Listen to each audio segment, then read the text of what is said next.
Okay, let's go. Good evening. Good evening.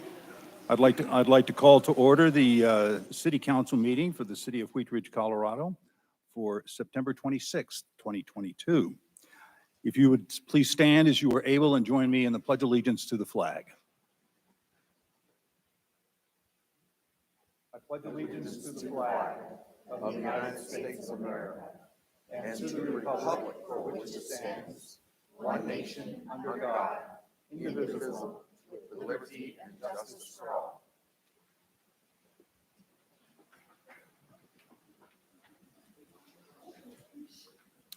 Thank you. Would the clerk please call the roll of the members? Judy Hutchinson. Here. Corey Stites. Present. Here. Sorry. Amanda Weaver. Here. Janice Hoppy. Present. Rachel Holteen. Present. Scott Owen. Here. Valerie Nosler Beck. Here. Mr. Mayor, we have 7 of 8 council members present. Thank you. Councilors, we do not have any minutes in our packet. Our next item is approval of the agenda. We have, if I don't hear any corrections, we'll let the agenda stand as presented. Thank you. And we have some proclamations this evening. So,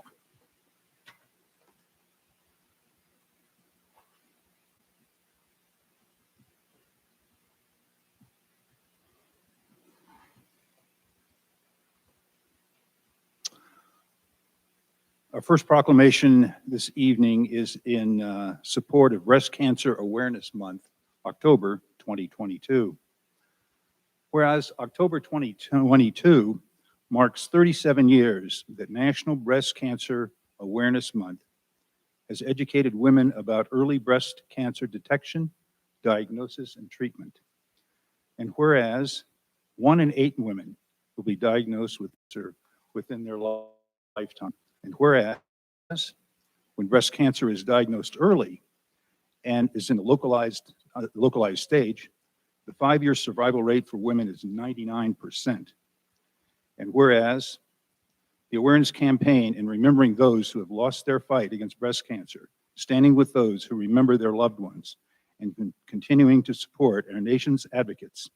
And whereas the American Cancer Society has searched endlessly for a cure through vital research and has the mammoth task of educating our community and all Americans about the risk of breast cancer. Now, therefore, be it resolved that I, Bud Starker, and the Wheat Ridge City Council wishes to recognize October 2022 as Breast Cancer Awareness Month and encourages lost battles. Dated today, 26 September 2022. We don't have anyone who was able to make it this evening to accept that from us.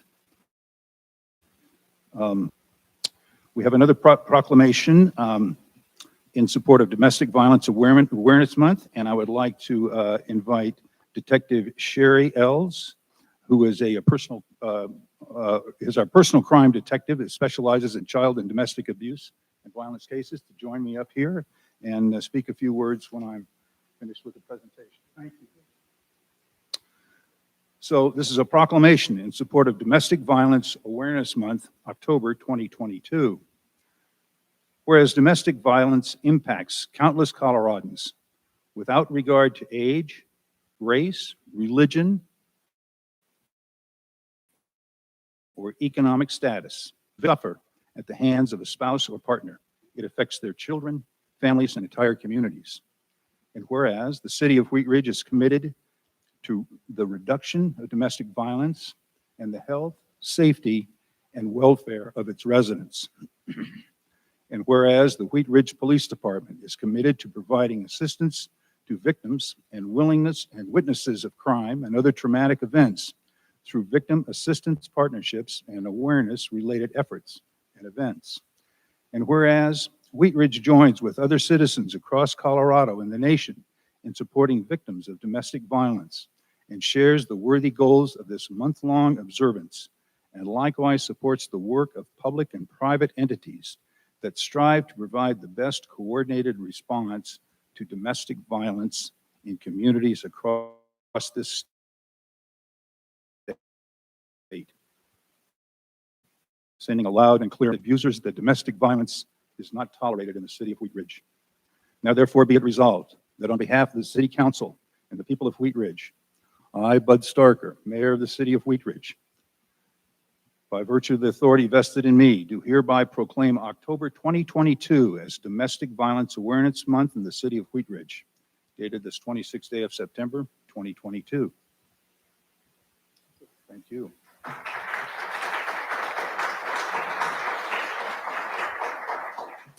I just wanted to say I've been with the department for 31 years, and 18 of those have been in investigations, and we work very hard to protect our victims and investigate the cases very thoroughly. So on behalf of the department, all the officers, investigations, and our victims, I want to graciously accept this proclamation. Thank you. Thank you very much.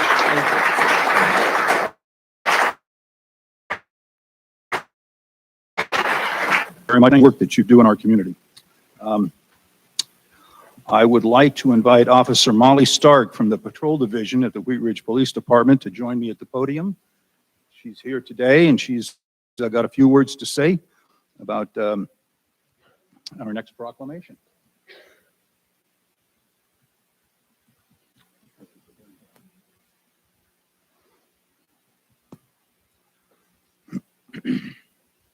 This is a proclamation in support of National Pedestrian Safety Month, October 2022. Whereas the City of Wheat Ridge strives to be a comfortable and safe place to walk and ride a bike for people of all ages and abilities. And whereas children walk along our corridors, through our neighborhoods, and cross our streets on their way to Wheat Ridge schools. And whereas the CDC states that physical activities such as walking can help improve overall health and lower type 2 diabetes, depression, and some cancers. And whereas the benefits of walking extend beyond personal and physical to supplemental benefits that can lead to healthier, quieter, cleaner, and safer streets. Walking can also improve local economies and enhance social and community engagement, leading to more vibrant, resilient, and livable spaces. And whereas in 2020, 6,516 pedestrians were killed and an estimated 55,000 pedestrians were injured nationally.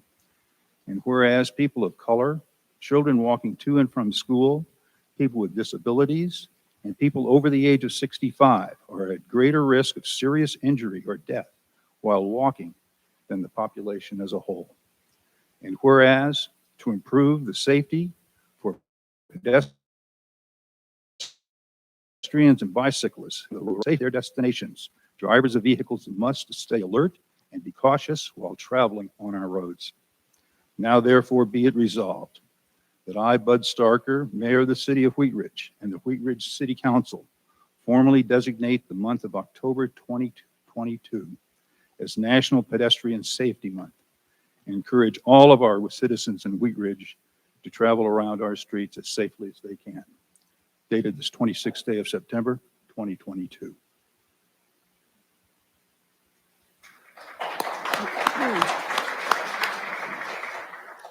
Thank you, Mayor and City Council, for acknowledging the police department's effort to continue our education and enforcement for pedestrians, the people who live in Wheat Ridge, who visit Wheat Ridge. We want to make it as safe as possible so that they can enjoy our beautiful city. So I gratefully accept this proclamation. Thank you. Thank you very much.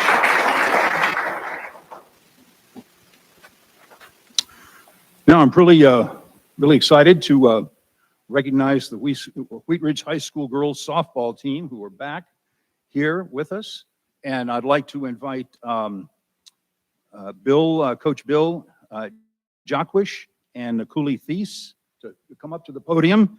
And I think what we'd like to do is to have the team, if you all would come up and assemble up here in front of the city councilors. We're gonna have a little celebration here and take some photos.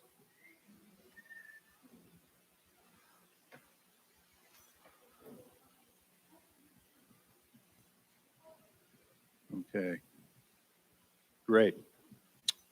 The Wheat Ridge High School girls softball are back-to-back Jeffco 4A League champions. Currently, in this season, looking for a third league. In the last 10 years, they have won 1 state championship in 2013 and 6 overall. And 6 of the last 10 years have been league champions. Wheat Ridge High School has made an appearance in the postseason every season for the last 25 years. Congratulations, ladies. Way to go.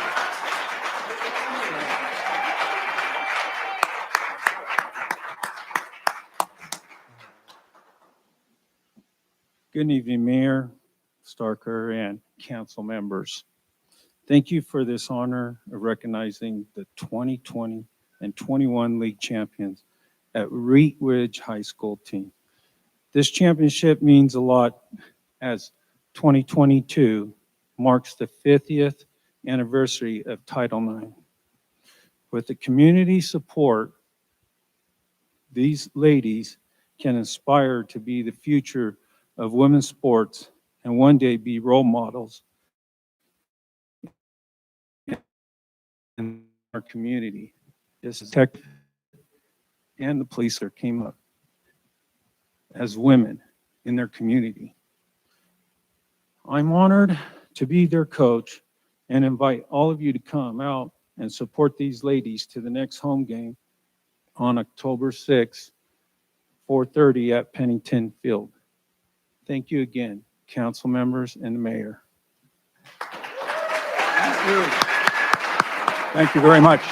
Let's go, let's get up there. Counselors, if you'd stand up, we're going to have a few pictures. So let's make sure that.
Is a public's right to speak. The public may speak on any matter not on the agenda for a maximum of 3 minutes under public's right to speak.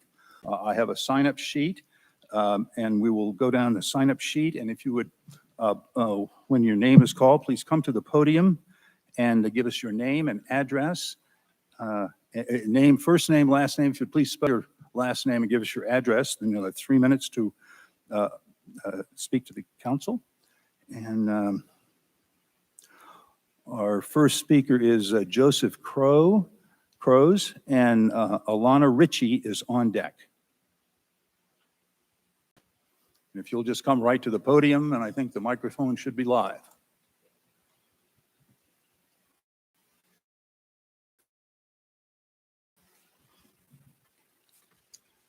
So what I wrote down, my complaint was to discuss with you this evening was Cane's Chicken Fingers, or Raising Cane's. Okay. Before you get started, give us your first Sorry. name and your last name and an My address. name is Joseph. It's actually Four Crows. The IV Okay, are thank the you. Roman numerals for 4. Thank you. I live at 3720 Yukon Court for the last 16 years. Colorado native.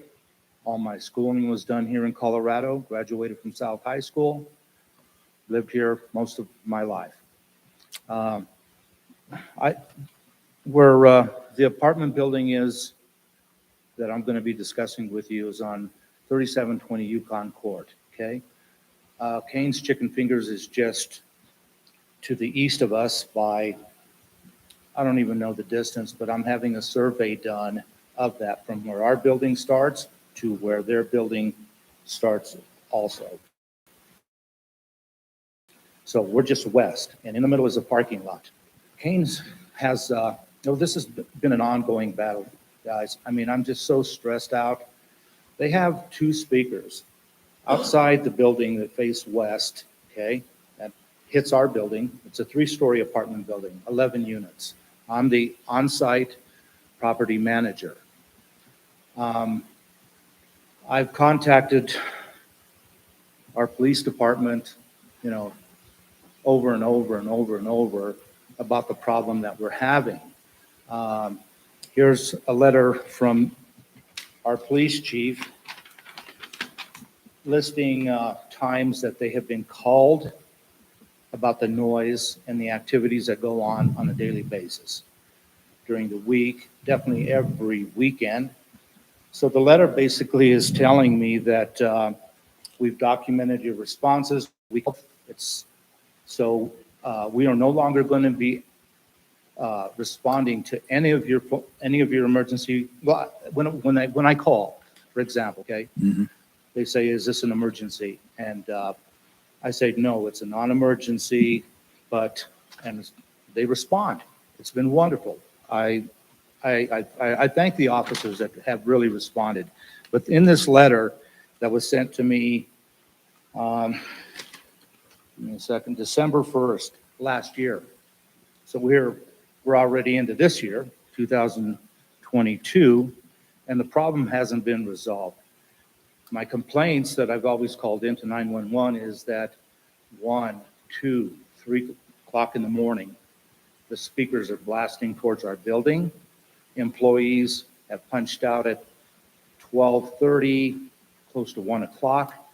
They loiter in the parking lot. I've got their vehicles skateboarding in the lot because they're closed. There's no business going on, but they wake us up, and it's just on and on and on and on, and we're tired. It's very exhausting. I'm 65 years old. I still work. I have 2 jobs, and I need my rest to be able to go to work. I've had several conversations with Cane's Chicken Fingers in Baton Rouge, Louisiana, the corporate office. It all falls on deaf ears every time. We'll see. We'll address it. We'll address it. And they say, by the way, we do have a policy that no employees are allowed to loiter after their shift. And this is the Okay. last shift of the evening, okay? Okay, actually, so your time has expired, but Right. you have spoken to the council. They have heard you. Our staff has heard this. I'm sure that we'll have some further discussions about it. I don't know I exactly would what. very gratefully ask for your help because we don't know what else to do. It's not Okay. the police department's problem. It's Okay. not. They got more important things to do Okay, than dealing with these minors. all And I right. Well, beg you people to please look at this situation, see what can be done about these Okay. speakers and the employees because it doesn't stop and it's annoying. okay, all right. Thank you. Thank you so Thank you much very much. for bringing I this appreciate forward. your time. I appreciate it. Our next speaker is Alana Ritchie and Jesse Mayers on deck. Good evening. Thank you for listening. My name is Alana. I live at 905 Zephyr Drive, and I've been a resident of Wheat Ridge for the last 10 years. My 2 children go to Jeffco Public Schools. My son goes to Everett, and my daughter goes to Wilmore Davis. As you know, the Jeffco School Board has announced a proposal to close 16 Jefferson County public schools starting next year. The proposal looks to close 16 schools and merge them in a consolidation proposal that would close half of our Wheat Ridge community schools. The school board, in making this proposal, has failed to take into account the enormous amount of population growth in Wheat Ridge currently and in the coming years. They have failed to look at the lack of transportation currently in the school district and the implications of a serious bus driver shortage, nor did they factor the impact of having a student population that's over capacity of the receiving schools, nor do they account for the millions of taxpayer dollars that has already been spent on school infrastructure and improvements such as brand new playgrounds and HVAC systems. Traffic and safety concerns of children having to walk across Wadsworth in a construction zone or having to be dropped off and picked up at schools with only one access point on a small street to a receiving school in a small residential area. There are a number of serious issues in this proposal that would adversely affect Wheat Ridge as a community.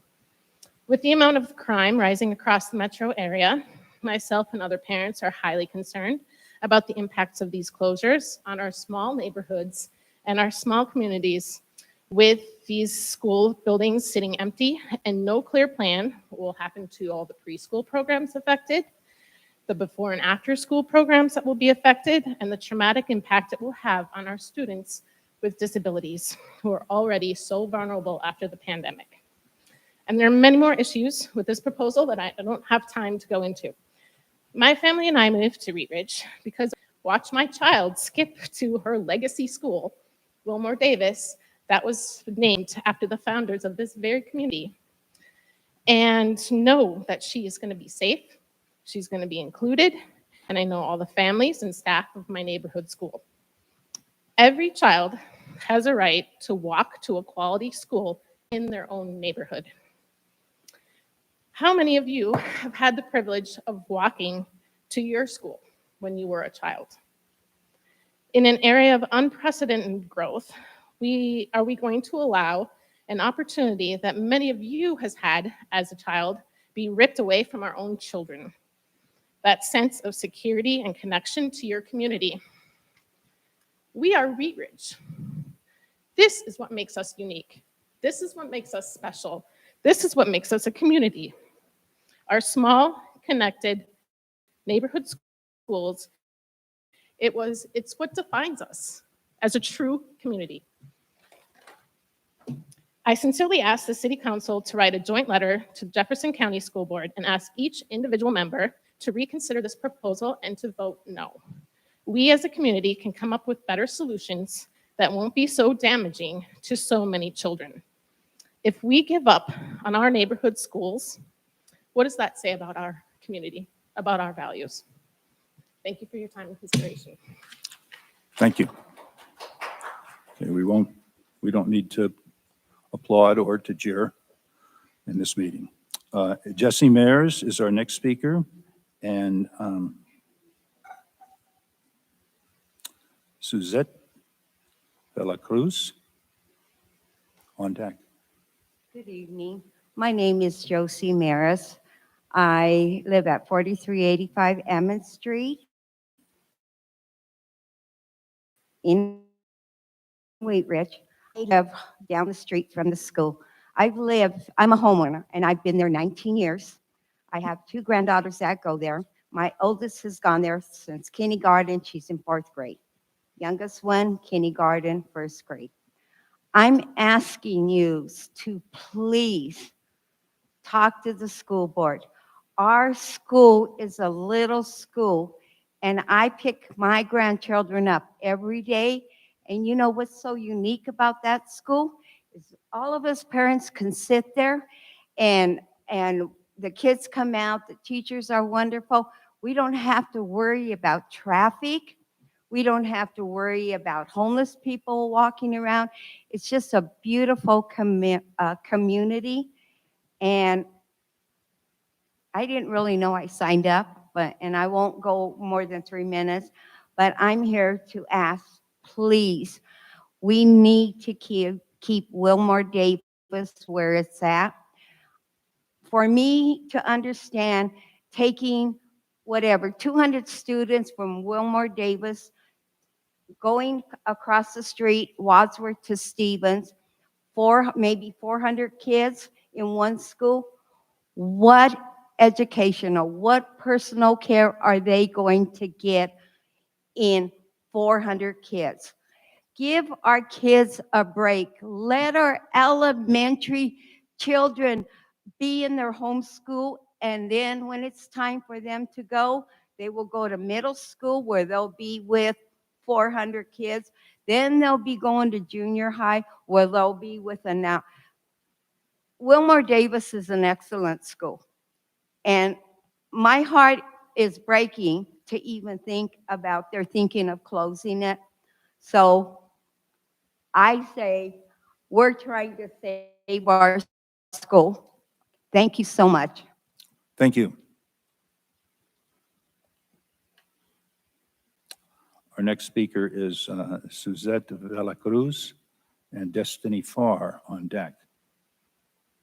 Velasquez, Velazquez, and I live at 3675 Coy Street. I lived in Wheat Ridge for 12 years, and I love the community and the schools it has for my 3 small children. And I want to thank you for allowing me this opportunity to address you guys this evening. I asked City Council to speak up to Jeffco School Board on behalf of its community. I understand that schools need to close, but the transparency from the school board has been very bothersome. Not to mention, the district doesn't have many answers. I've attended community meetings at the elementary school my children attend, and people express their concerns and comments, but we get no answers. We're told many times that the answers are being worked on, but things like curriculum and transportation should be laid out before a decision is made.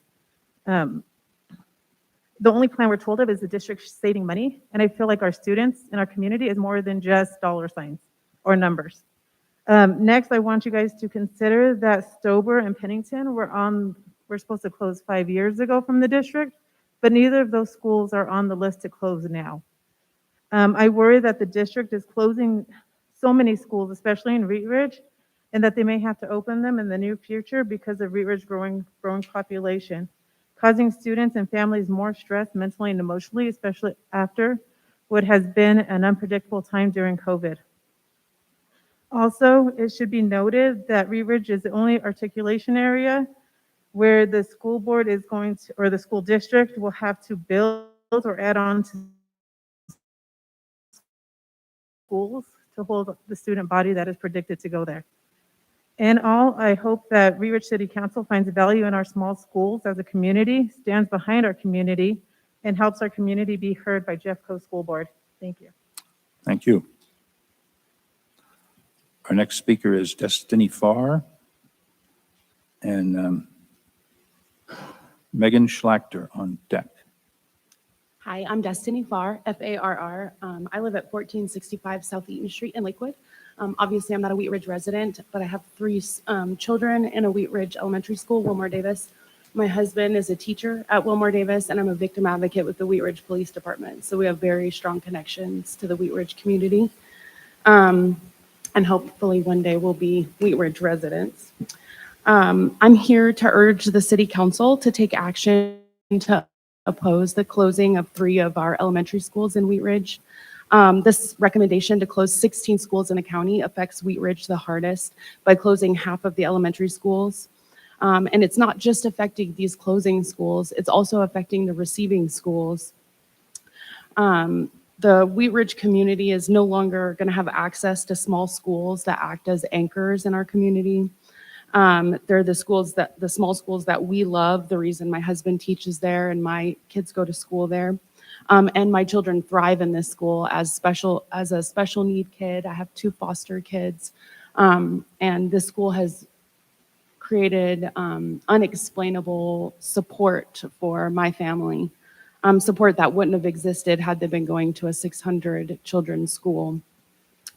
And despite the research that shows small schools are a great mitigator for inequities in education, the most impacted communities will be low-income communities, families of color, and students with disabilities. Not just speaking from nowhere, where there's a coalition of parents and community members and staff in Wheat Ridge that have come together and looked at the data seemingly in more depth than whoever did the research for the superintendent. And while we at the coalition recognize something needs to be done about the financial and enrollment issues in the district, we cannot and will not accept them balancing the budget on the backs of our children without any input from us. So I'm just urging you to urge the Board of Education in whichever fashion you think would be most effective to vote no on the school closures and invite parents, community members, students, teachers, and staff to the table to work together to find creative solutions that address not only budget and money needs, but also the needs of our students and our community. Thank you. Thank you. Our next speaker is Megan Schlachter.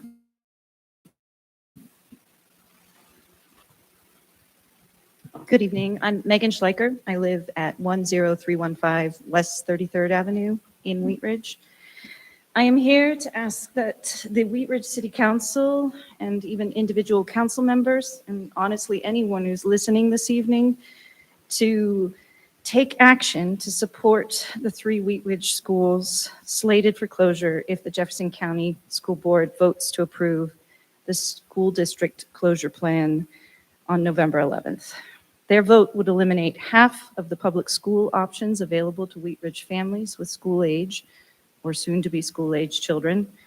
And the school board acknowledged in a recent meeting that the closure plan did not account for Wheat Ridge development efforts, including large efforts like the Lutheran Medical Campus and Clear Creek Crossing. We also know when Denver residents decide to have a family, decide they more yard for the children to play, want convenient city access and a thriving community, they choose to move to Wheat Ridge. These schools play an important role in drawing new families to Wheat Ridge, and these families are essential to continuing the thriving community we want to promote. We know they haven't accounted for this school-age population growth, and we must let them know that the closure plan cannot be approved. I want to emphasize that this closure plan does not only impact families with school-age children. This plan impacts Wheat Ridge as a whole, adding more families to the roads because an easy walk to school, which we mentioned how beneficial that is earlier this evening, is no longer possible. It does not help Wheat Ridge traffic density or reduce the number of drivers racing through neighborhoods to avoid busy roads and intersections. And if you live anywhere near the closing or receiving schools, or really anywhere in Wheat Ridge, this decision being approved will negatively impact our community. I am asking you submit a public comment on the Jeffco Schools website as the Wheat Ridge City Council. I want anyone to call the school board representatives, to email the school board representatives, to sign the change.org petition created by a local group of concerned parents. And then if you need more details on any of these actions you can take or the plan itself, visit saveourschools.jeffco.org. I also was notified by Color Strand parents that they've been trying to access the Zoom meeting to speak tonight and they've not been able to, so just a heads up. I know of at least 3 or 4 more that wanted to give you the same message this evening. But I want to thank all of you for your service and your time, and I appreciate you listening. Thank you very much. Those are all of the individuals that I have signed up to speak. A couple of other notes on budgets, so if you would like to speak on that item, this is an opportunity for you to speak on that. If you were here in City Hall and have not signed the list but would like to speak, you may do so now. And I'm going to need to ask what the status is on our internet capability and whether we're able to bring people in to our meeting. Yeah, I was just checking myself. I know our city clerk should be logged on to Zoom. Is it? Correct.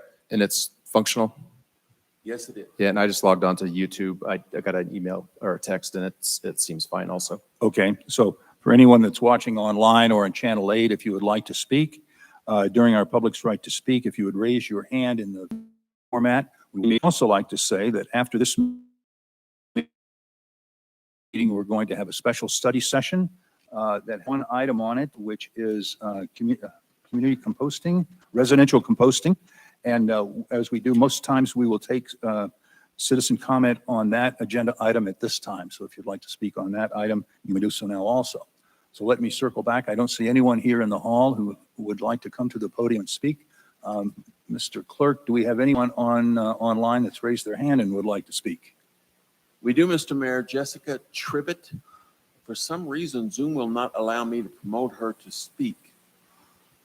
I am trying desperately to allow her to use her microphone, and it isn't working. Okay, let's give it just a moment or two to see if we're able to overcome those technical difficulties.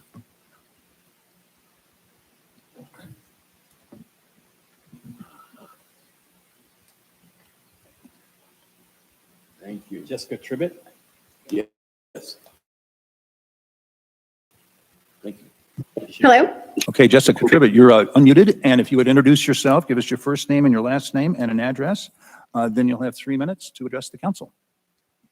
Hi, yes, my name is Jessica Tribbett. I am a Wheat Ridge resident. I live at 3929 Sims Street, and I have been a resident since 2020. I moved here very excited for the opportunity for my family to grow here in Wheat Ridge. I have 3 small children, 2 of which are at Color Strand Elementary School. Part of what attracted me to this area was the small school system and small school setup that I know is so beneficial for our children. I also am not tone deaf to the realities of budgets and the declining enrollment in Jefferson County. And I understand that something needs to be done and support that. However, what I don't support and cannot support is the lack of methodology, the equity issues, and the financial responsibility and transparency. The methodology that has been used, the district cited the 2020 census data for their demographic and population rationale in part of their recommendation. In August 2020, the state demographer of Colorado, Elizabeth Garner, gave a presentation called Making Sense of the Census Data User Perspective, where she concludes that there are data accuracy issues and questions that it's even fit for use. She also notes the delayed release of components of the census, including the redistricting data and demographic and housing characteristic file. At the September 7th school board meeting, it was also noted that Wheat Ridge is, quote, the hardest municipality to get information about regarding potential housing developments. Based on the data that was presented in that presentation, they are at minimum missing the 300 apartments that were just opened at Clear Creek Crossing, another 250 townhome style buildings being built in the next year, 12 homes being built at 32nd and Kipling, nearly 6 Judy townhomes being built at 38th and Umaga, and 12 apartments at the former Howard Johnson at 44th and Ward, and then the possible 2,100 units of housing that could be built at the Lutheran Legacy campus. They have acknowledged, Tracy Dorland, our superintendent, that they are not taking the time to evaluate everything by community. The feeling is that that could take too long and that there isn't the time for that. But that is their job. Before they penalize and create chaos further after COVID, for our hundreds and thousands of children that will be impacted by this, they need to do their diligence, and that takes looking at this community by community. It cannot be a one size fit all. There is also no checks and balances with this recommendation. While this is not citable data, several of the school board members have been involved in creating this proposal, therefore defeating the purpose of a vote. That we have heard from several of them that is they have made their decision and there's nothing that can sway them. There's also major equality issues. A local demographer who is invested in our school system took a look at the public data that found that non-white students are twice as likely to be in a closing school than white students. ELL, so non-English language learners, are 2.3 more times likely to be in a closing school. And free and reduced lunch students are almost 3 times more likely to be in a closing school than non-free and reduced lunch.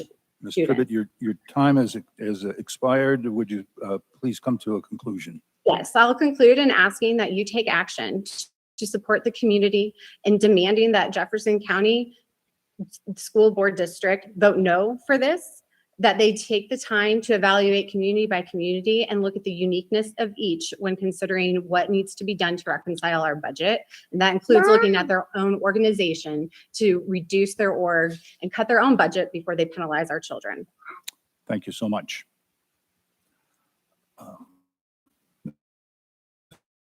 Mr. Clerk, do we have anyone else on with their hand raised? We do. Christine Rome, R-H-O-M-E. Okay. Yes, hello, can you hear me? Yes, if you would please introduce yourself and spell your last name and give us an address, then you'll have 3 minutes.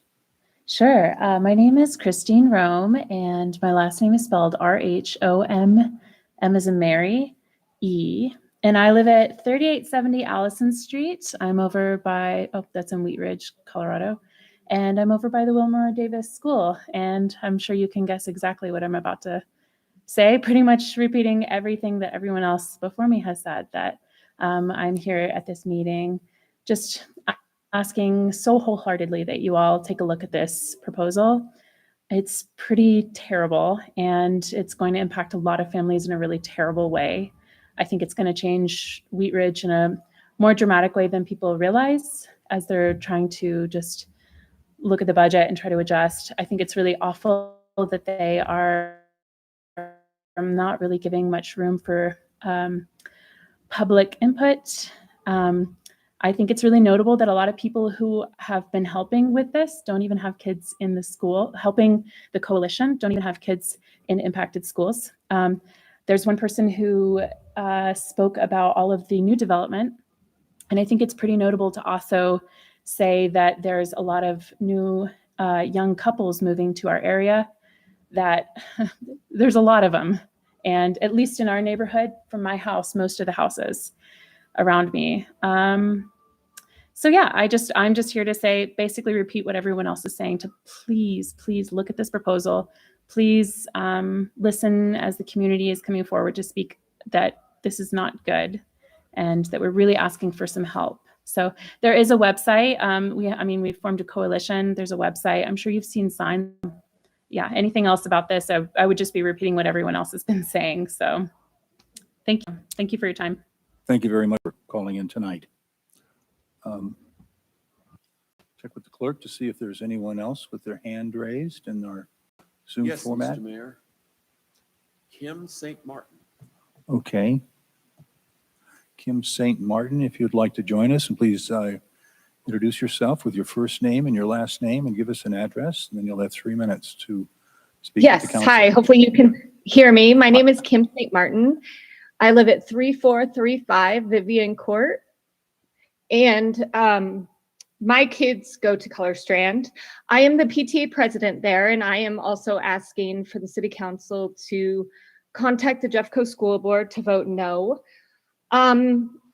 Speaking just from experience from Color Strand, it's so disheartening after all our PTA board has done, and I'm sure the other schools would agree, in the past several years to really turn the school around and make it have a positive impact within the community and in our neighborhoods. I can't tell you how many people have commended so many of us for just the job we have done to promote our neighborhood schools in the past several years. I know I live in Applewood Villages, and we just had a block party this weekend, and to see the amount of families who now go to Color Strand and also who have babies from this COVID baby boom who would be going to Color Strand or other neighborhood schools. We have nothing against our school we're going into, but we just love our small community and are very lucky to have it. And I think honestly, as a local realtor, even you see a lot of people pick their neighborhoods because of their schools. And I guarantee there are so many people lately for Wilmer Davis, Vivian, and Color Strand who want those small schools. And I think our fear is if this does go through, Jeffco Schools is not prepared for what is to come to close 16 schools, let alone these 3 in Wheat Ridge. So I would strongly encourage all of you to please contact the Jeffco School Board and tell them to vote no, because I don't think they realize what would be to come if they did vote yes. These kids have been affected by so much in the past several years, and we just deserve to give them everything we can. Thank you. Thank you very much for calling in to speak with us tonight. Mr. Kirkpatrick, is there any further speakers with their hands raised? No, Mr. Mayor. Okay, we'll give it just a minute or two. If you're online and would like to speak on any item not on the agenda tonight, you may do so now. Any further hands raised? No, Mr. Mayor. Okay, thank you very much to all the speakers that came to speak with us tonight. We will close our. Mr. Mayor, can I have a quick point of order? Yes, you may. Thank you, Mr. Mayor. I received an email today from Caitlin Henschel at 3841 Tabor Court. She just missed the deadline by about 15 minutes for Wheat Ridge Speaks. She also had an email that she wanted read into the record, so I forwarded that on to the clerk. So when you check the minutes, those will be in there underneath the minutes. But it also relates to the school closures, and she's very much against it. Okay, well, then we will add this additional comment into our public record. Thank you very much, Counselor. We will now go into our action items, decisions, and resolutions. Item number 1, Mayor Pro Tem Holteen, would you please introduce this item? Thank you, Mr. Mayor. I'd like to introduce a motion to cancel the October 24, 2022 regular city council meeting due to the lack of a quorum. At October 24, 2022 is a regularly scheduled city council business meeting. The Jeffco School Board will be conducting public hearings that evening to discuss potential school closures in Wheat Ridge. It is anticipated that several council members will be attending those meetings, and therefore a quorum will not exist to proceed with the city council meeting. This motion will cancel the October 24, 2022 regular city council meeting. Thank you. This will be a motion of the council. Mr. Goff, do you have anything further to add on this item? Nothing else. Thank you. Okay. I will, before we go to any questions or I go to a motion, open this up to the public to speak on this. I don't have anyone signed up to speak, I believe, on this item, but if you, okay. If you haven't signed up or online, we will recognize you to speak. And I see no one coming forward to speak on this item. Are there any questions of council? Before I go to a motion, Mayor Pro Tem Holteen, may I have a motion on this item? Yes, Mr. Mayor, I move to cancel the October 24, 2022 regular city council meeting due to the lack of a quorum. Second. We have a motion and a second by Councilperson Hoppy. Is there any discussion on the motion? Councilwoman Nosler-Beck.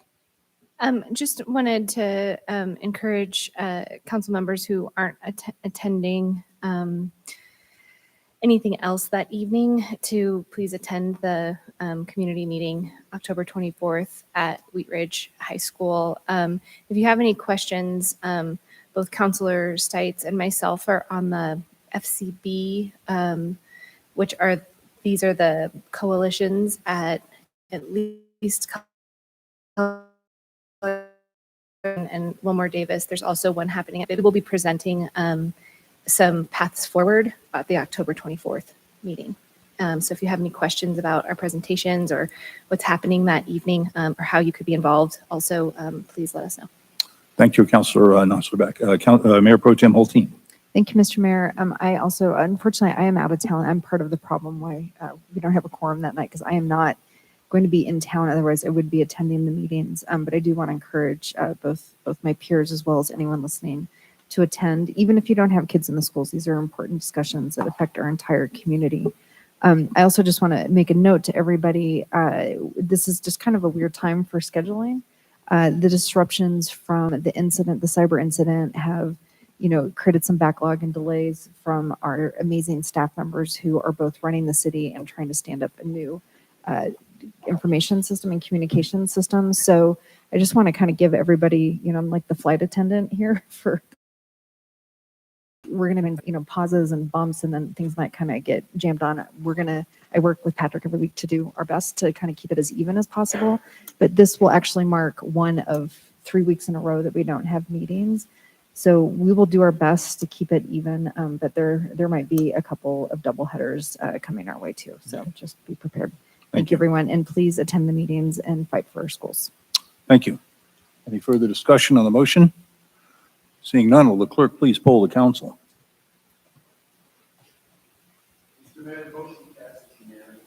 Thank you. We will go to agenda item number 2. Councilor Nosler-Beck, would you please introduce this item? Thanks, Mayor. Resolution number 38-2022, a resolution supporting an application to the Colorado Parks and Wildlife's non-motorized trails grant program for the proposed Tabor Lake Trail construction project. At issue, City Council Tabor Trail construction project in its list of APRA-funded projects earlier in 2022. Colorado Parks and Wildlife, CPW, offers annual non-motorized trails grant programs in the categories of trail construction, maintenance, planning, and support categories. The Tabor Lake Trail Project is eligible to apply for funding through this program. To apply for the CPW program, a resolution of support for the completion of the project and a commitment for a long-term maintenance from City Council is required. Thank you. This will be a resolution of the council. It is not quasi-judicial. Mr. Goff, do we have a staff presentation? Excuse me, not really much more. This is an exciting project, though. The staff is working with the School of Mines students to come up with some conceptual plans for how to utilize Tabor Lake better to provide more amenities for our residents. So we're hopeful for this grant opportunity. Okay, thank you. Before I go to any questions from council, I'd like to invite the public to speak on this agenda item number 2. I don't have anyone signed up to speak, but if you are here, you may speak at the podium. And if you're online, you may raise your hand and speak. And I'll ask our clerk if anyone has raised their hand online. No, Mr. Mayor. Okay, we will close our public's right to speak on this item and go to any questions from council. And seeing none, Councilor Nosler-Beck, may I have a motion on this item? I move to approve resolution number 38-2022, a resolution supporting an application to the Colorado Parks and Wildlife's non-motorized trails grant program for the proposed Tabor Lake Trail construction project. Second. We have a motion and a second by Councilor Stites. Is there any discussion on the motion? Councilor Weaver. I just had a question about, what am I trying to say? There have been some issues raised about conservation and habitat and things like that. And while I realize this is a non-motorized trail grant, have those other items that have been discussed about Tabor Lake been included in the project with the students, and sort of, do they know our hopes and dreams around? Yeah, Karen O'Donnell, our Parks and Rec Director, is online. Karen, did you hear that question?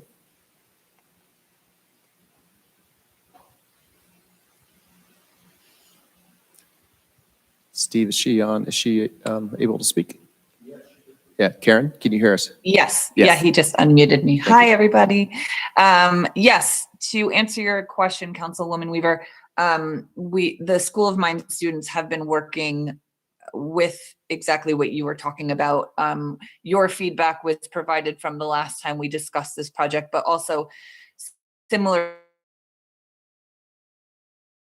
back as they were surveyed throughout this process. So we are not at the end of planning yet. In fact, we haven't really begun. We're just doing the planning stages with the School of Mines. But once we get to actually planning the project, that will certainly be included.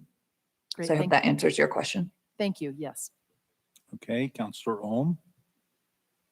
Thank you, Mayor.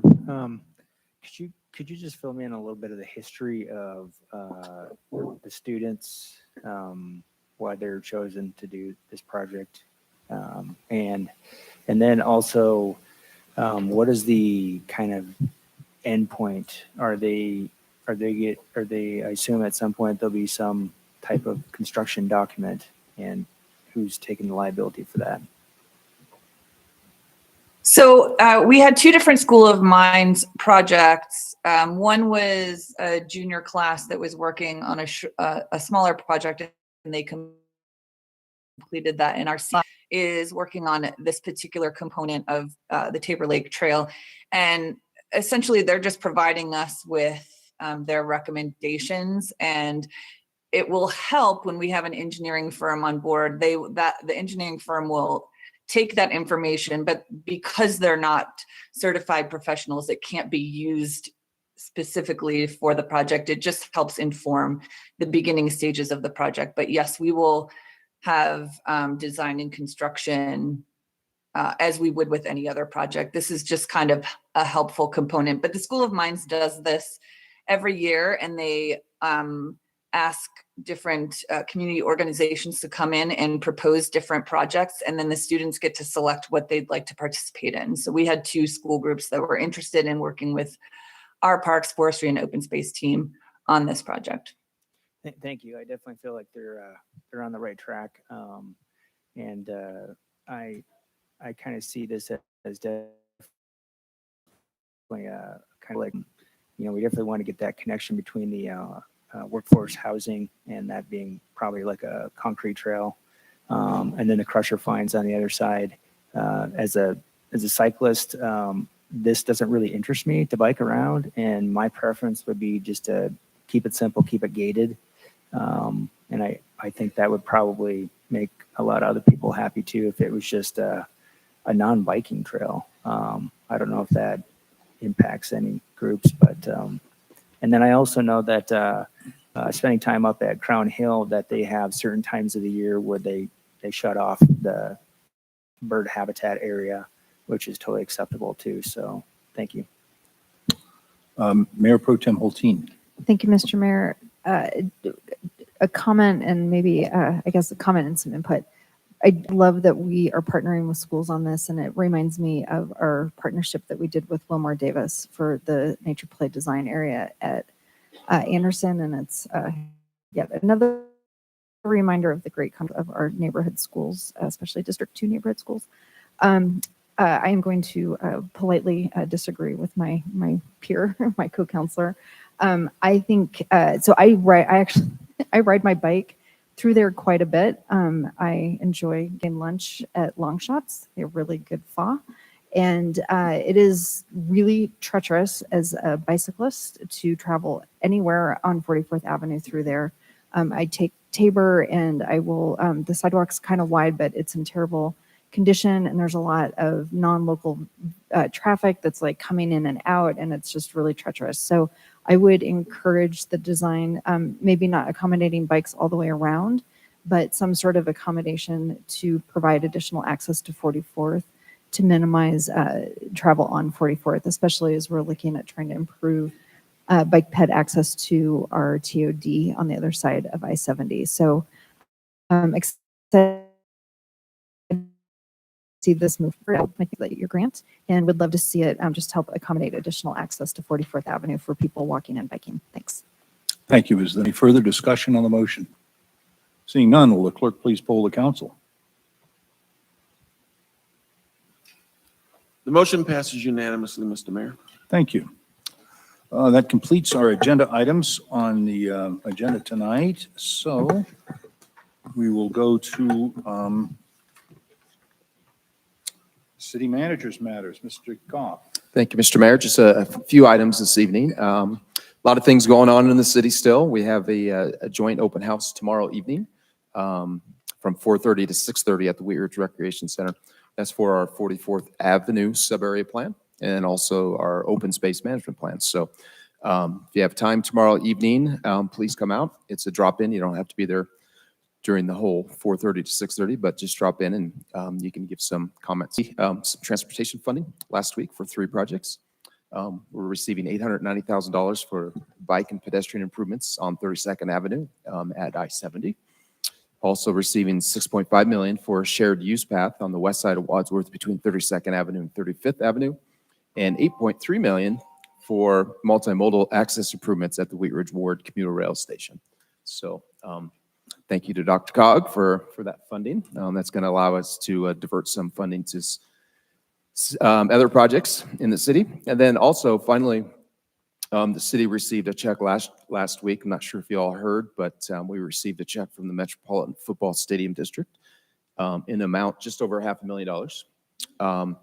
As you know, the Broncos recently sold.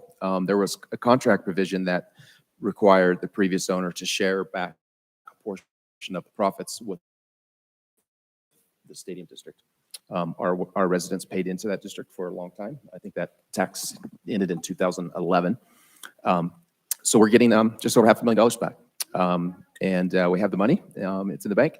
The money has to be used for youth activity programs. And that's about all the direction we've been given. So we're investigating that further to see if there's any additional requirements. And we'll come back soon to y'all with a proposal on how to use those funds.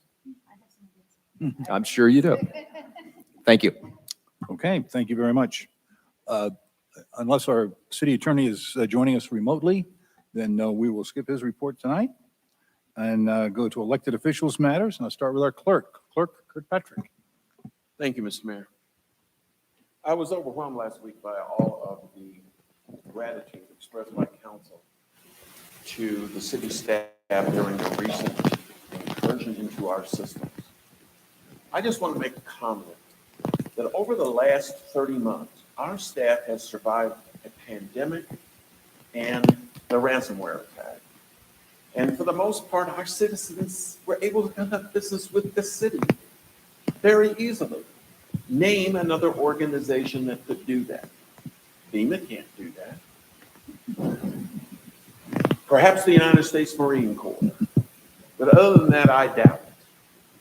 And what that speaks to is the culture that the leadership in the city has created and the amazing people who work here. And I wanted to take note of that and thank them very much. Thank you. We will then, let's go to our council, and we'll start with Councilperson Hutchinson. Thank you, Mayor.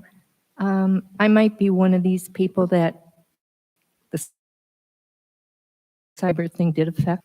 Tomorrow, I'm going to be the proud owner of a new sewer line.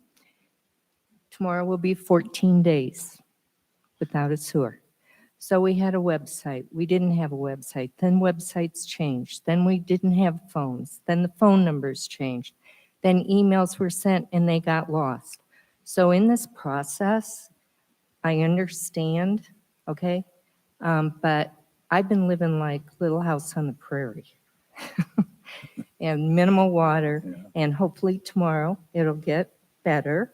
And I'm also thinking, at most of our meetings, like even tonight, we talk about money and how well Wheat Ridge is doing, okay? Maybe we shouldn't talk so much about how well we're doing, and we might not have hackers. I mean, it's just a thought. Because people, why would they pick out Wheat Ridge? I mean, seriously. I mean, but we do talk about how financially well off we are, and I get it, but I think other people get it too. So from a person who was kind of affected by this whole process, you know, it'll get better tomorrow. I'll live like the rest of you. Thank you. All right, hope so. Thank you. Councilwoman Noslerbeck. Thanks, Mayor. I wanted to just ask, when I couldn't find it when I looked, but do we know when trunk or treat is? I signed up to have a trunk, but it didn't send me a date for when I'm having a trunk. I couldn't find it. Okay, so I have more things to say. Okay. But trunk or treat's coming up, and we're going to find a date really soon, and I'm excited about it. It's on the 22nd. What's that? October 22nd, 4 to 6. October 22nd. See you all at trunk or treat. It's going to be great. And I also, there were a lot of comments this evening from residents who are impacted from the announcement about the school closures. And I wanted to just take a moment and in all of this, just commend folks who are stepping up and being a part of the process and elevating their voices for the first time potentially in some of these spaces for what they want to be sure to ensure for future generations that are growing up here in Wheat Ridge. And so it takes courage, and I think that our community has done a really incredible job of coming together over the really tough stuff. And I'm just really honored to have heard from so many from my neighborhood, honestly, this evening on the issue.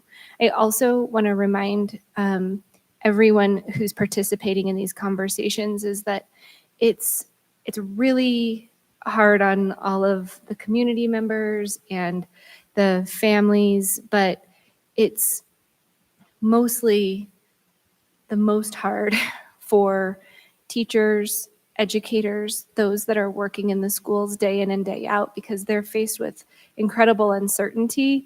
And a lot of times when we're pushing back, trying to save our school, sometimes educators are dealing with a poorly funded school, and they may not be on the same side as us on this issue, and that's okay. But we need to be here to support them, no matter what, because that's really what makes our school so special, is the people who are working inside them, and also the kids who are there. So I just want to commend our community for coming together, like I said, over the tough issues. I also want to thank the staff once again. The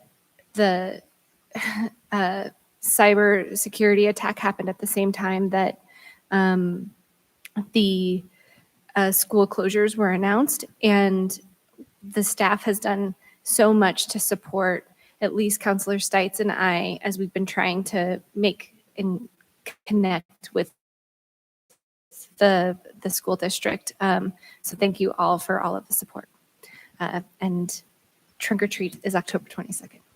Thank you. Counselor Stites. Thank you, Mr. Mayor. I was able to attend Saturday the Art on the Farm over at Guy Namiash's. I don't even know which. I guess it's like a farm, but patch of land. But it was a lot of fun. My kids had a lot of fun. Riley, my daughter, is excited to go back. She's kind of an artist, and she's going to be throwing some paint out next time in October. So she's pretty excited about that. I also want to thank all of the neighbors in Applewood Villages, which is my neighborhood. We heard from some of them tonight that put on our block party this weekend. It was absolutely amazing. I got to attend several block parties over this year, but this one had a trackless train, bounce houses, lots of really cool stuff. So, and I want to thank Local Works, who was gave us a grant for that. And anybody who's putting on block parties, make sure you guys talk to Local Works. They do a great job giving grants out for those. And Sustainable Applewood, Sustainable Wheat Ridge is also a big part of that as well. So they did a fantastic job. The Business Awards Breakfast is this Thursday, and I guess I'm happy to go, but I'm also sad that we're giving up our title of Business of the Year on Saturday. So I'm excited to go and speak a little bit, but also gonna miss that. So I hope everybody can make it, especially all my fellow counselors to that. We have a lot of businesses in this city that work very hard and have done it through COVID and a lot of other things. So we appreciate our businesses, and if you can find it in Wheat Ridge. And then one thing I'd like to ask, we had several residents tonight, both in District 2, District 3, District 1, come and ask us for some action as a council. And I'd like to maybe see us put together a resolution and maybe a letter to the school board and the school district asking them to either not vote for this proposal or to change this proposal so that it doesn't, maybe it gives the schools a chance to be voted on separately. So I'm not sure what the wording is on that, but I don't know if I'd have any support in that. Are you looking sort of for a consensus? I second. For consensus maybe on Okay. that, or I don't know what the best way to go for that is, but Council Mayor Pro Tem Hulteen. Yeah, can I just ask for a point of clarification? Councilmember States, are you looking for a consensus for a letter from council to the school board or a resolution? maybe both. Definitely a letter to go to the school board, maybe asking them to relook at their plans, but a resolution within the next meeting, talking about maybe some of the points that we have and why Wheat Ridge specifically has been hit harder than all the other articulation areas. Okay. If that's, if you'll just go ahead and ask for a consensus on those as individual items. Okay. Can I get a consensus for a letter from council to the school board and staff asking a reconsideration of their proposal? Point of clarification, can we ask for it from staff as well, or does it just come from council as a body? Can we come from the entire city of Wheat Ridge government, or does it just come from council? I think it'd be more appropriate to come from the council if we want to have official council action on this. Is this something that, that you or your colleagues may be able to bring We can forward? maybe to- draft and Bring a draft forward for consideration, and we'd have particular language Yes, that we could look at. we could put that together for, would it be our next business meeting or the study session next week? Well, we couldn't take any official Oh, we action couldn't take on any it official action on the until, study session. So our next business meeting, which is October 10th or something like it's, that. yeah, it's- October 10th would be our October next, regular scheduled meeting. Okay. We can have language for that letter. So we and could have that put something on the before. calendar for that. Yeah, could we actually discuss it at the study session to finalize the language? On October, or Next October week. 3rd. Next Yeah. week. That packet goes out Thursday, so I would have to have, if you want something in the packet, I mean, we can talk about it. But if you want something in the packet, I need it by tomorrow or Wednesday. Okay. So if you want to put some you could put some draft talking points together and we could stick that in the packet. You guys could talk about it and then draft a letter after the fact. If we can at least put the conversation on the agenda, and we'll see what we can get together by Wednesday. And I think you have consensus. So do you have consensus to move forward at that, to receive that report then? Looks like we do. Yeah, okay. Can I get a consensus for a council resolution? Sorry, my little fuzzy thing is gone. Asking, trying to get the language right on that. Maybe asking the school board to reconsider as a actual council action, reconsider their position or reconsider the proposal. Why don't you bring that forward next week for the discussion? Can do that. Thank you. Anything further? Okay, thank you. Councilor Ohm. Thank you. I've had a couple of discussions with Stephanie, the school board president, and the superintendent a few weeks ago, and definitely the citizens need to keep having some civic conversations with the school, and look forward to seeing that draft letter and signing on to that. On another note, on Saturday, my wife and I were up the Clear Creek Canyon helping clean garbage with 650 other people. The city of Wheat Ridge was one of the sponsors for that. And I was really happy that, it was like a community. We cleaned up 13 tons of garbage along the road. And when my wife and I drove out to the Clear Creek Canyon, we kind of thought it'd be like it was last year. You kind of go to Prospect Park, kind of like that. And we just kept driving and driving and driving. We were like number 9. And I talked to some other people, actually a city employee this weekend. They said they're at number 12. So it was a lot of cleanup along that highway. And I was very happy because it's upstream of Wheat Ridge. So all that, garbage has control the flow down. And a genuine pride to do that. It was extremely well coordinated by Jefferson Open Space and the State Highway Patrol. Everybody coordinated and it went together very seamlessly to make that happen. So big thank you to them. And I'm really happy the city was a participant in that as well. Thank you. Thank you. Councilor Weaver. Thank you, Mr. Mayor. Mr. Goff, can I follow up with you on Mr. Crow's and the Raising Cane's issue? Just so I can get a little, not right, obviously now, but. Yeah, I was planning to reach out to him too. That's the first I've heard of any complaints. So I think it's probably smart just to go to the property owner and see if get them engaged. But happy to discuss it with you. Thank you. I just wanted to remind everybody, as it is, I know the mayor usually talks about this, and since we had a proclamation tonight at it, it's getting darker earlier. And so if you're out on streets that don't have sidewalks, like 38th between Kipling and Youngfield. Please be careful and aware of not only kiddos, but farmers that are out getting their mail and things like that. So, thanks. Thank you. Councillor Hoppy. Thank you, Mr. Mayor. I appreciate our city doing a proclamation for Domestic Violence Awareness Month. And I'm on the board of directors for Porchlight Family Justice Center. And we service victims of violence, domestic violence, elderly abuse, human trafficking, child abuse, and sexual assault. We have our first signature event coming up on October 20th at the Buffalo Rose. It's going to be lots of fun. It's live music, awesome food, silent auction. And the tickets are available currently at Porchlight FJC, Family Justice Center, porchlightfjc.org.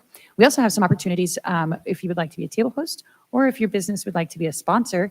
And we have sponsorships as low as $500. You could be a sponsor for our event. So just go to porchlightfjc.org to get the information on that. Thanks. Thank you. Mayor Pro Tem Hulteen. Thank you, Mr. Mayor. A couple things. So I am grateful that the city gave some recognition to Pedestrian Safety Month. My son was actually hit by a car crossing the street last year, and he luckily was not seriously injured, but he was in the crosswalk, and the driver was not paying attention and was train left and hit him. A lot of pedestrian safety is actually really about driver awareness, and it's really important as drivers that we are paying attention, and vulnerable road users really, don't always have a lot of great options, especially in Wheat Ridge where we are not known for, all pedestrians don't have a choice but to walk in the right of way. So we just really all need to be very careful about that. And along that, just sort of speak to what we heard about with the schools tonight. Wilmer Davis is my neighborhood school, and while my son did not attend it, every morning I watch the kids walking to school, and they're crossing 44th Avenue, and it just really tears me apart to think that those kids are going to have to cross Wadsworth to go to school. Someone said tonight that everyone has the right to walk to their neighborhood school, and I really fundamentally believe in that right. And when we lose our neighborhood schools, we're losing that element of community making and safety. And so everyone be careful while you're out there. On another note, I have two other quicker things. I'm really excited this Friday. The city of Wheat Ridge is hosting CDOT for a tour of all the projects that are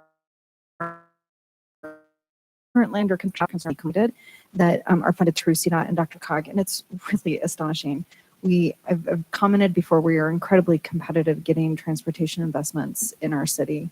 And we still have a ways to go on some of them, but it's pretty exciting to be able to, bring city staff and hopefully Councilmember Ohm can join us and just really recognize CDOT's investments in our community. It's pretty big. And then on Saturday, Councilmember Ohm and I are hosting our District 2 meeting, and it will be at Happiness Gardens at 10 o'clock. It's really a community engagement. We're not bringing a heavy agenda. We want to, share a couple of updates and really want to hear from our constituents and our neighbors what's important to them. And so the weather looks good, and it's my favorite setting in District 2. So we hope to see everyone there. Thank you. I want to thank all of the citizens that came tonight in person and joined us online to talk to their council. I can't tell you how important that is to the dialogue that we have with our citizens, and I know that it makes an impression on our counselors who weigh these things very, very carefully. I want to thank the Wheat Ridge High School women's softball team for coming tonight. What a great way to start your meeting with champions and a lot of energy in our council chambers. So thank you very much, and to their coaches who do a great job coaching them to victory. I want to thank Detective Els and Detective Stark for coming and talking and being here to receive the proclamations that we have, and for the work that they do for domestic violence awareness and for pedestrian safety. As you've heard in the council, we've got a lot of children in our communities and a lot of people that want to be out and about because we have such a beautiful place to live. Please be careful as you drive around our communities. Just watch out for everyone's there.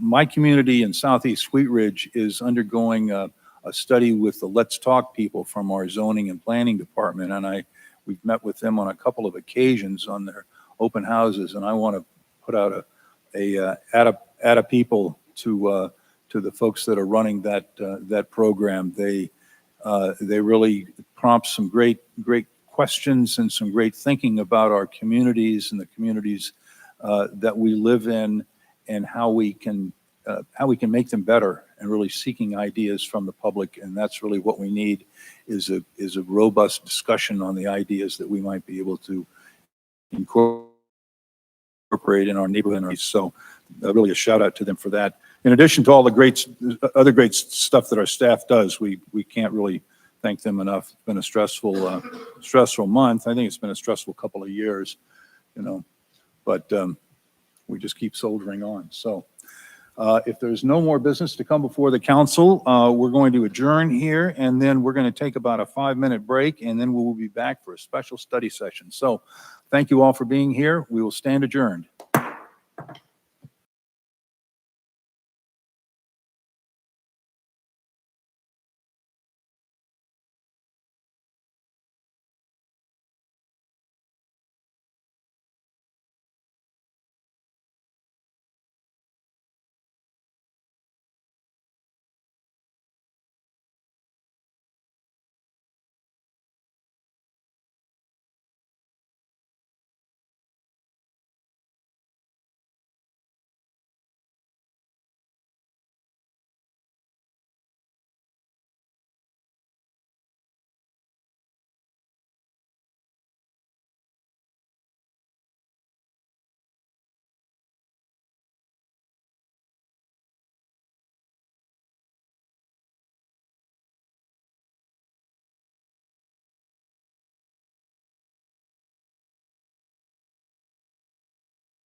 special study session for the City Council for the City of Wheat Ridge, Colorado for September 28th, 2022.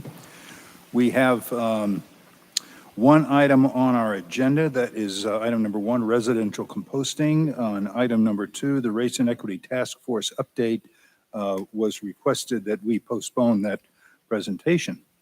So we have already invited the public to speak on our agenda items, and no one came forward to speak, so we will now go into our item number 1, residential composting. And Mr. Goff, do you have an introduction for the presentation? We do. I will turn it over to Marianne Schilling to give that introduction. Thank you.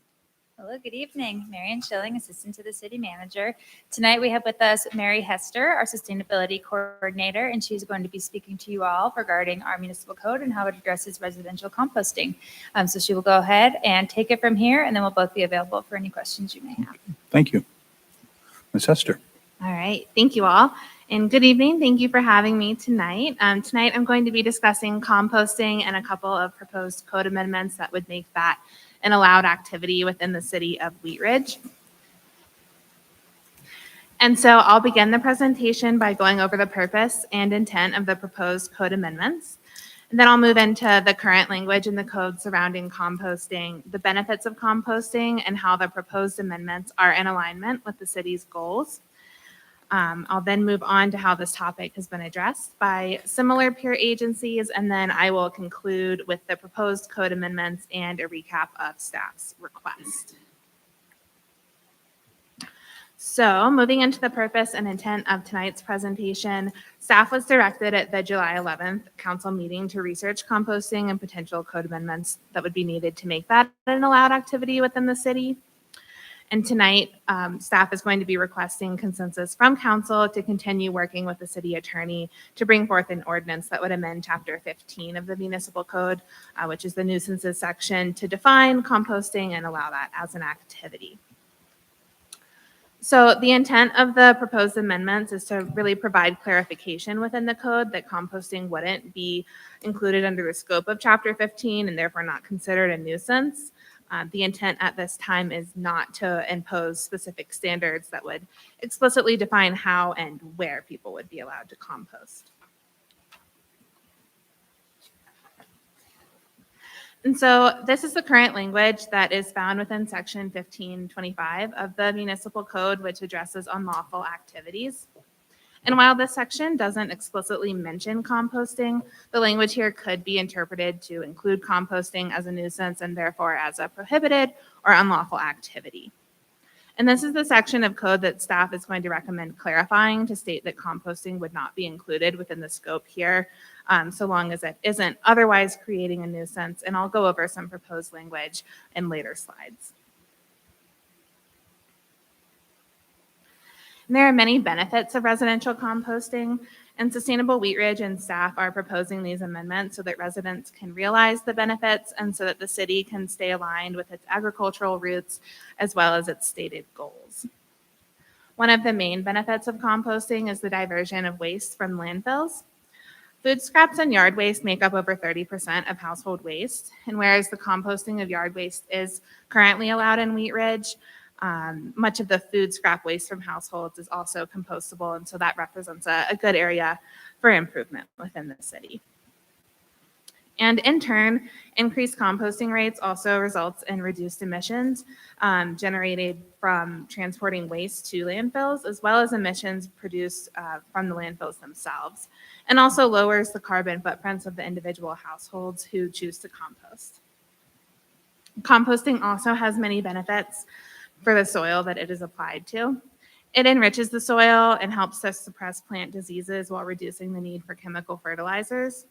And the soil that's treated with compost is also more resilient to extreme weather events like heat and flooding, and has better moisture retention, which can make gardening more water and cost efficient for residents. And lastly, this would provide an educational opportunity for Wheat Ridge residents. Composting is a hands-on activity that anyone can partake in to learn more about sustainability and urban agriculture, while also becoming more aware of the waste that they are producing. Composting has been a very popular topic within the city's Sustainable Neighborhoods program over the past 2 years. And allowing it within the code would allow those who garden or grow their own produce to close the loop between waste and regeneration, supporting a stronger, more resilient, and cost-effective system. And the proposed code amendments are also in alignment with several of the city's goals. The city's 2035 vision statement directly mentions composting in regards to environmental stewardship. And the allowance of composting would also be in alignment with the solid waste and recycling goals found within the Wheat Ridge Environmental Sustainability Action Plan. Waste is a major area of focus within the city right now, and it's also one of Sustainable Wheat Ridge's major goals and focus areas as well. So in researching the best ways to amend Wheat Ridge's code, the codes of 8 surrounding municipalities were examined. And each of these does allow composting, with 5 of them explicitly allowing composting within their municipal codes. And it should be noted that those 5 entities take a similar approach to what staff is going to be proposing by defining the relevant terms, composting and compostable materials, and then exempting them generally from either the nuisance and or the health and sanitation portions of the codes. While Broomfield and Inglewood's codes do not explicitly address composting, it is allowed in both of those municipalities as well due to the absence of language. And then Westminster's code allows the composting of yard waste, but not that of household waste. So now I'll move on to the 2 changes that we are proposing. So staff has spoken with the city's attorney who is in agreement with this approach. And the first change that staff is proposing is to add a definition for composting and compostable materials, similar to that that other peer agencies have used. So for example, the city of Arvada uses the definition of compostable materials to mean discarded materials from any residential or commercial source that are collected separately for the purpose of being composted or otherwise processed into soil amendment, fertilizer, mulch, sludge, biogas, fuel, or electricity. And the second change that staff is proposing is to amend section 1525, which addresses unlawful activities, to clarify here that composting and compostable materials, which would now also be defined terms within the code, would not be included within the scope of this section. The city of Arvada takes a similar approach by previously defining these terms in their codes and then exempting them from being considered a violation within the nuisance section of their code, unless the compost activities were creating a nuisance by means of foul odor or other miscellaneous condition. And so we feel that those two together are a way to clarify that composting would be an allowed activity within the city. And so with that, again, staff is requesting consensus from council to continue to work with the city attorney to bring forth an ordinance amending chapter 15 of the municipal code to define composting and exempt it from being considered within the scope of that chapter. And so that concludes my presentation. Thank you all again for having me, and I will take a seat over there, but be available for any questions that you all may have. Okay, well, thank you very much, Ms. Hester. Don't go too far. Staff will open it up to questions from council and start with Councilor Weaver. Thank you so much, Ms. Hester. I am in full support of this. I just want to make sure that having spent many years composting lots of different things, and it's a learning curve, and I just wanted to make sure that that language felt very clear for you all involved in sustainability. I have found that in my experience, and I'm sure some people up here who I know also compost, there's some do's and don'ts. There's some things that do create a biohazard and that do create nuisance environments and things like that. And I was just curious if there was a plan of sort of either education or, there's that gray area between I really want to compost and I'm now throwing my compostable plastic cups, which aren't really compostable in a backyard composting system because that's a high heat composting system. So just sort of, will there be education accompanied on how the excitement of composting can be contained and channeled in Wheat Ridge? but I'm very supportive of this, by the way. Thank you, and thank you for your comments. Definitely, I think that's a great opportunity and for Sustainable Wheat Ridge to put together an educational campaign. There's so many different methods of how you can compost and what can be composted and what can't be composted. So definitely that would be our plan to get those educational materials out there. Councilor Ohm. Thank you, Mayor. I too have some experience. I've composted for a number of years, and the just speaking from personal experience, the issue I had with so this is at a residence of having it on ground composting is that it tended to attract mice and black widows. Once I switched to the above ground, that issue went away. And for those who don't have black widows in your yard this year, it was a good year for black widow. I've had 2 big ones. Yeah. Yeah. Mm-hmm. But anyway, just if there's some way that you could write in the code, I don't know if you need to state that it needs to be above ground for residential. I think it's a good idea, but otherwise have something that just, doesn't attract rodents. If there's any type of, especially type of food waste that's sitting on the ground, it will absolutely attract rats and mice. Thank you. Further discussion? Council Mayor Pro Tem Holteen. Thank you, Mr. Mayor, and thank you for bringing this forward. It seems I was surprised to learn that this hasn't been addressed already in our community, given we are the farmers.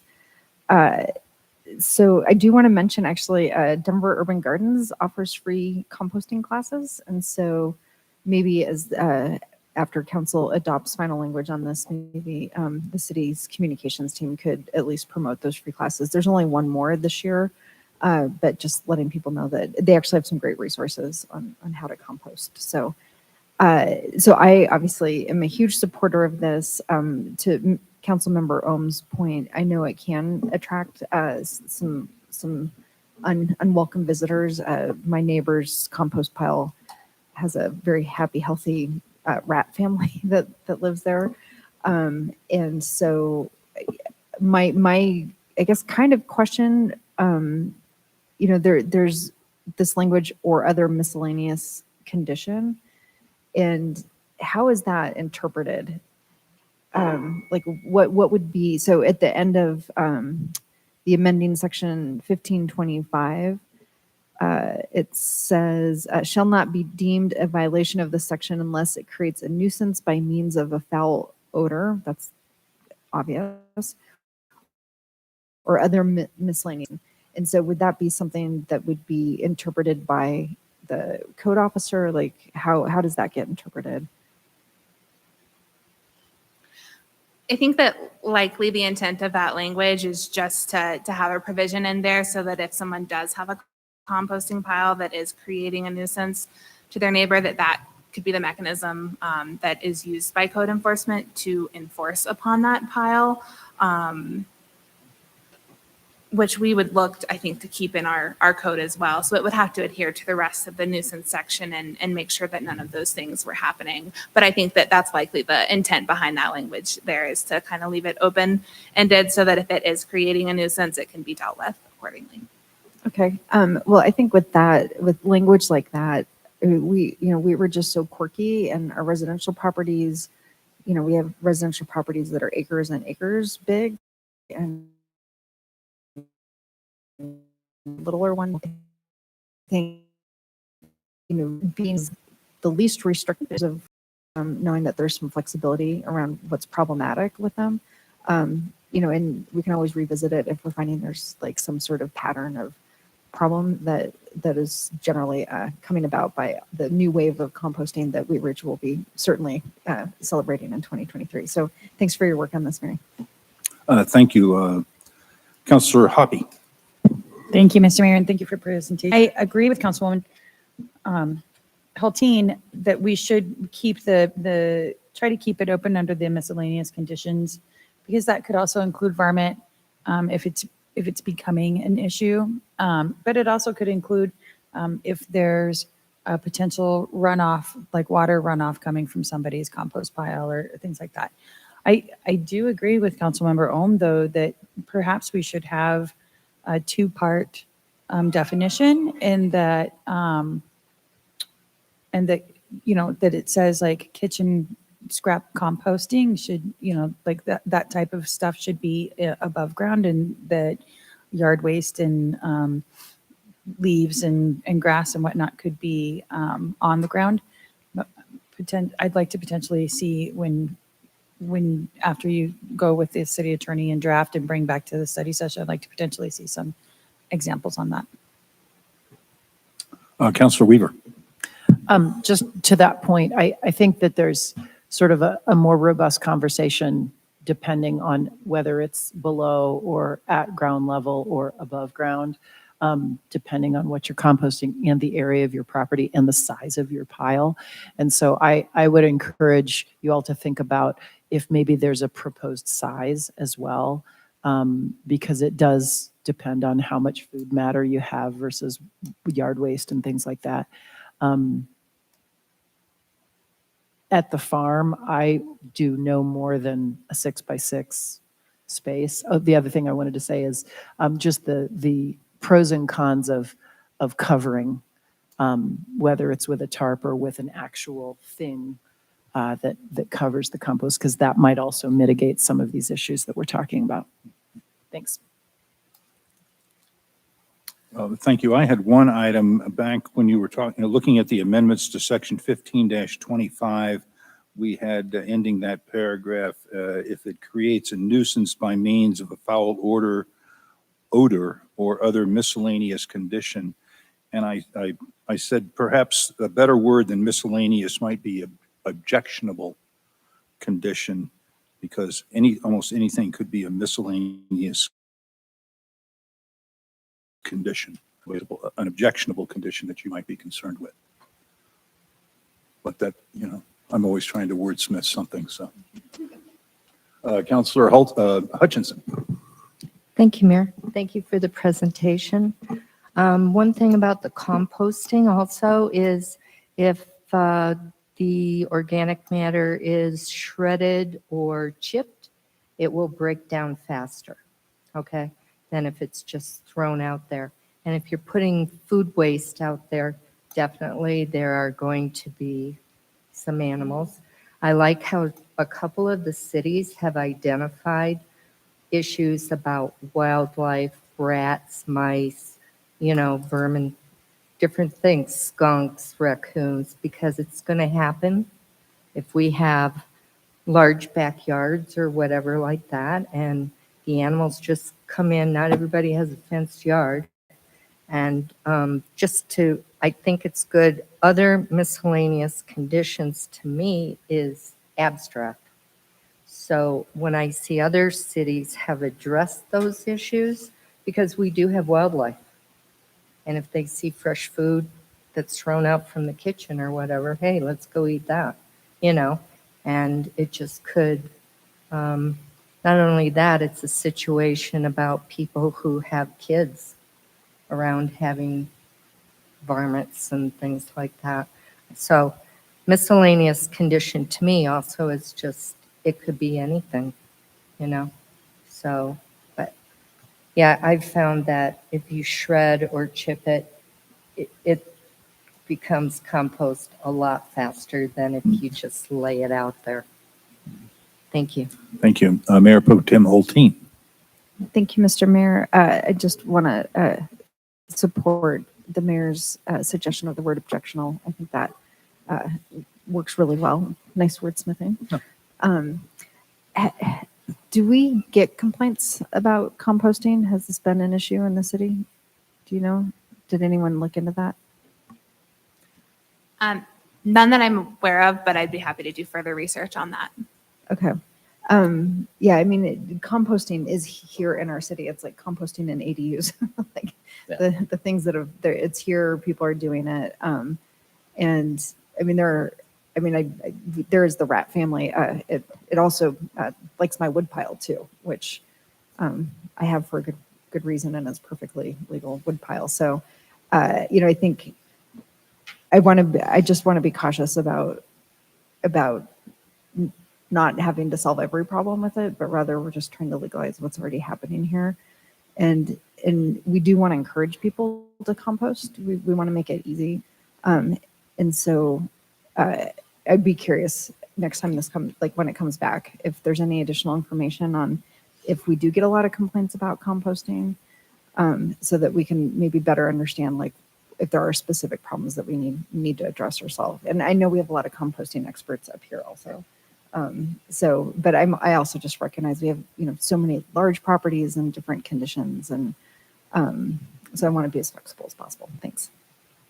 And I know you're making a good distinction between people that are composting experts and those that just have a composting barrel in the back. So Mayor, our council person, Nosler Beck.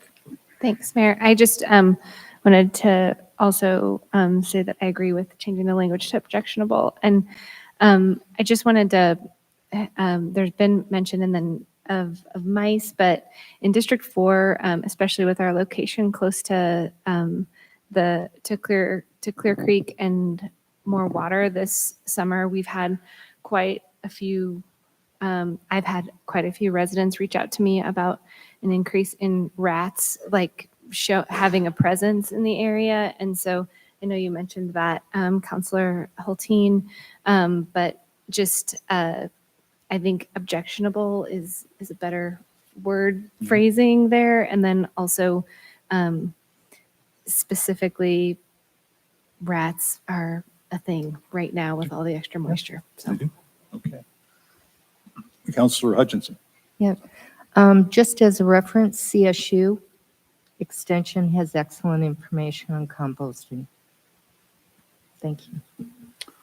Okay, council staff is asking for a consensus from council to work with the city attorney to bring forward an ordinance defining composting and making that activity an exception to the scope of the Title 15 nuisance regulation. Do we have consensus to move that forward? It appears that we do. Mr. Goff, do you need anything further from council on this item tonight? Thank you so much. As item number 2 was pulled from the packet, we are done with our study session. Let's see, we have to go to staff reports. Mr. Goff. Okay, we're going to go to elected officials reports. Please raise your hand if you would like to make a report. Seeing none, we will dispense with the reports, and we will be back in session a week from tonight for a study session. I will not be able to attend in person, but with a little luck, we'll listen in online. So travel safely. Have a good week. We are adjourned.